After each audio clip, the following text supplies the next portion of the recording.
Hello dear students, welcome to Vision Pharmacy. In our today's video, we will be talking about what is hypothesis. Hypothesis होता क्या है, साथ ही में हम ये भी बात करेंगे कि नल हाइपोथेसिस और अल्टरनेट हाइपोथेसिस ये क्या होते हैं। तो वीडियो शुरू करने से पहले आप सभी से रिक्वेस्ट है, please do like, share, subscribe and press the bell icon for getting updates on upcoming videos. Let's begin dear friends.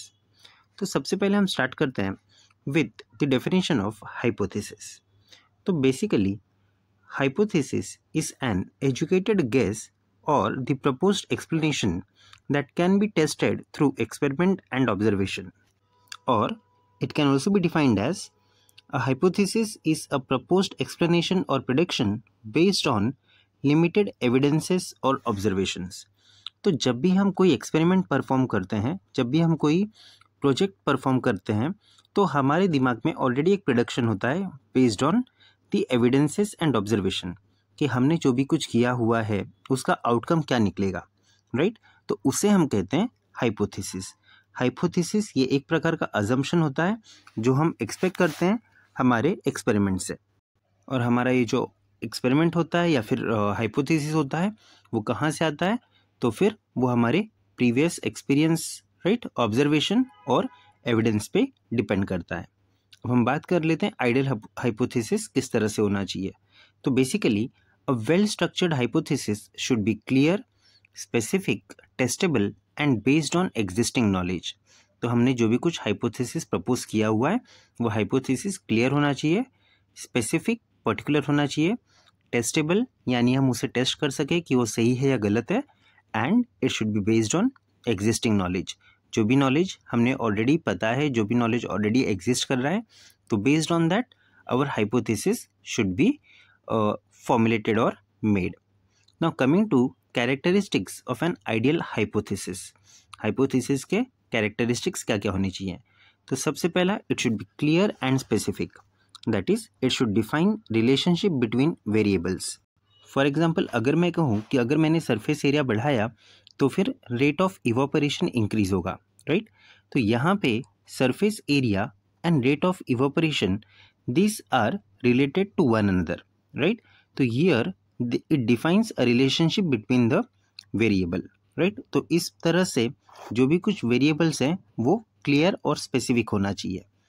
अगला पॉइंट है टेस्टेबल एंड मेजरेबल, राइट। यानी हमें जो भी कुछ अजम्पशंस किए हुए हैं, राइट, जो भी कुछ हाइपोथेसिस प्रपोज किया हुआ है, that should be tested and measured. वो हम टेस्ट कर सकें, प्रूव कर सकें, राइट, मेजर कर सकें। इस तरह से हमारा हाइपोथेसिस होना चाहिए। Then the third one is based on existing knowledge, यानी आपको एक प्रायर स्टडी करना है, प्रायर सर्च करना है कि इस फील्ड में और क्या वर्क हुआ है, और उसके बेसिस पे आप अपना हाइपोथेसिस प्रपोज कर सकते हैं। अगला है predictive, that is predict the outcome. आपके एक्सपेरिमेंट का आउटकम क्या होगा, राइट, उससे आपको फाइनली क्या मिलेगा, तो ये आपको प्रेडिक्ट करते आना चाहिए। Next is falsifiable, that is it can be disproven, right. आपने जो भी कुछ स्टडी किया हुआ है, जो भी कुछ परफॉर्म किया है, आप ये भी प्रूव कर सकते हैं कि this is not the correct way और करेक्ट रिलेशन, राइट। तो that also you could able to prove based on your study, right. जैसे कि आप ऑलरेडी हमने सेकंड पॉइंट में देखा कि जो भी आपके वेरिएबल्स हैं, right, that should be testable. तो आप टेस्ट करने पे आप ये प्रूव कर सकते हो एक तो वो रिलेटेड होंगे या फिर नॉन रिलेटेड होंगे, right. Then the next point is simple and concise, that is whatever hypothesis you have proposed it should be easy to understand and focused. बहुत ज़्यादा ब्रॉड या फिर बहुत ज़्यादा नैरो आपका हाइपोथेसिस नहीं होना चाहिए। Then the next is relevant, that is it should be able to address a significant problem or question। एक पर्टिकुलर प्रॉब्लम या क्वेश्चन को आंसर आपके हाइपोथेसिस को देते आना चाहिए। तो ये तो हो गए कैरेक्टरिस्टिक्स ऑफ आइडियल हाइपोथेसिस। अब बात कर लेते हैं the second, that is null hypothesis क्या होता है। तो basically it states that the null hypothesis is null hypothesis assumes that there is no effect, no difference or no relationship between the variable being tested. It is suggested that outcome observed in an experiment is due to random chance.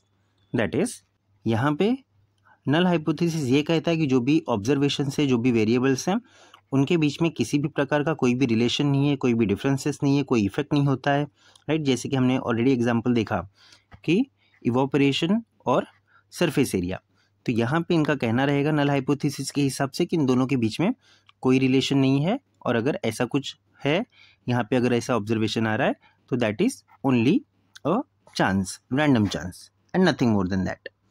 And when we say alternate hypothesis, which is represented as h to its base 1, then it is said that the alternate hypothesis suggests that there is an effect, a difference, or a relationship between the variables.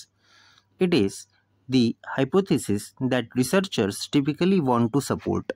तो यहाँ अगर हम बात करें तो basically most of the research में alternate hypothesis को accept किया जाता है, राइट, जहाँ पे ये प्रूव होगा कि नहीं उन दोनों के बीच में एक पर्टिकुलर रिलेशन या फिर इफेक्ट डिफरेंस एग्जिस्ट करता है, तो उसे हम कहते हैं अल्टरनेट हाइपोथेसिस।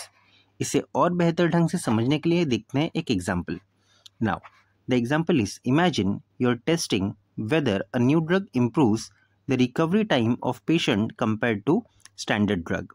यानी आपने कोई न्यू ड्रग ढूंढ के निकाला है और आपको जानना है कि न्यू ड्रग से पेशेंट की जो भी रिकवरी टाइमिंग है वो इम्प्रूव होती है या नहीं होती है, right.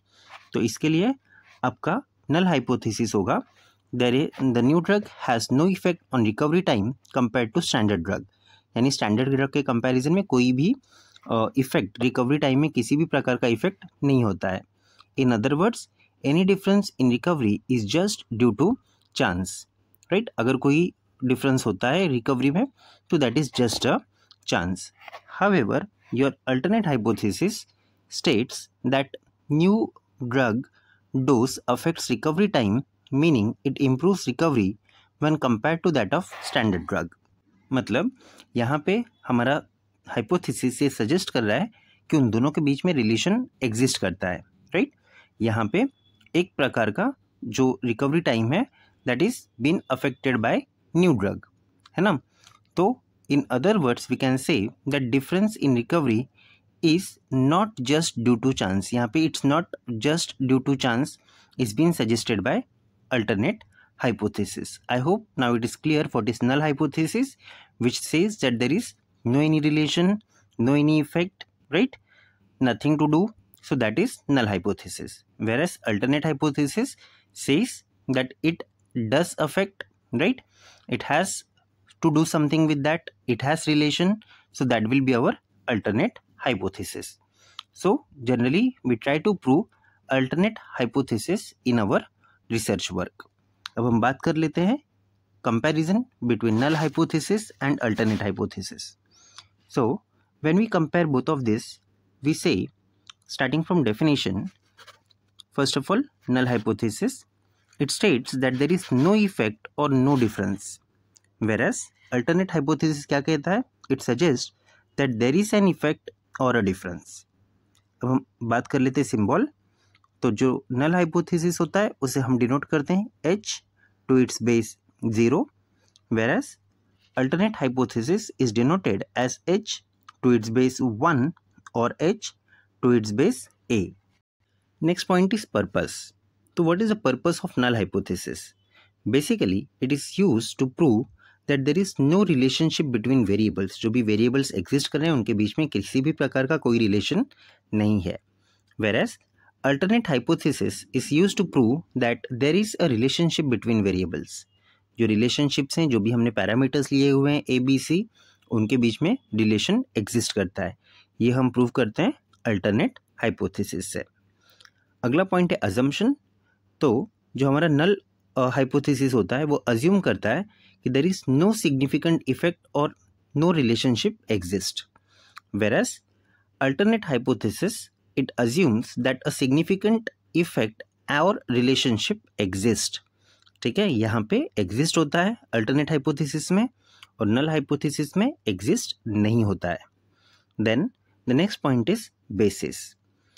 So basically our null hypothesis is based on idea that the observed effect is due to chance, अगर ऐसा कुछ हो रहा है तो just it's a coincidence, it's a chance. Whereas our alternate hypothesis is based on the idea that observation effect is real and not by chance. ठीक है, ये जो भी हो रहा है उनके बीच में कोई रिलेशन है, that is real and that is not mere only a chance, right? So that is basis of alternate hypothesis. Now when we talk about outcome, then as per null hypothesis is rejected if evidence suggests otherwise. तो अगर हमने हमारे experiment से ये prove कर दिया कि नहीं, जो भी हमारे वेरिएबल्स हैं उनके बीच में रिलेशनशिप एग्जिस्ट करता है, तो फिर हम क्या करते हैं, हम हमारा नल हाइपोथेसिस रिजेक्ट कर देते हैं. Whereas the alternate hypothesis is accepted if null hypothesis is rejected, right. तो अगर नल हाइपोथेसिस रिजेक्ट हो गया तो अपने आप क्या होगा, जो अपना अल्टरनेट हाइपोथेसिस है वो एक्सेप्ट हो जाएगा. Then coming to next one, statistical test result. If p-value is greater than significant level, H0 is accepted. Whereas if p-value is smaller than significant level, then H1 value is accepted, right? Then the next is rejection. So if statistical evidence strongly suggests H0 is false, then it is rejected. अगर हमारा statistical evidence बता रहा है कि जो H0 है यानी हमारा नल हाइपोथेसिस है वो गलत है, उस केस में हम क्या करेंगे, नल हाइपोथेसिस को रिजेक्ट कर देंगे. Whereas if statistical evidence strongly suggest that H1, that is alternate hypothesis, is true, then it is accepted. So thank you students for watching this video till end. I hope now it is very clear to you what is hypothesis, its characteristics, as well as what is null and alternate hypothesis. Also comparison between them. Thank you.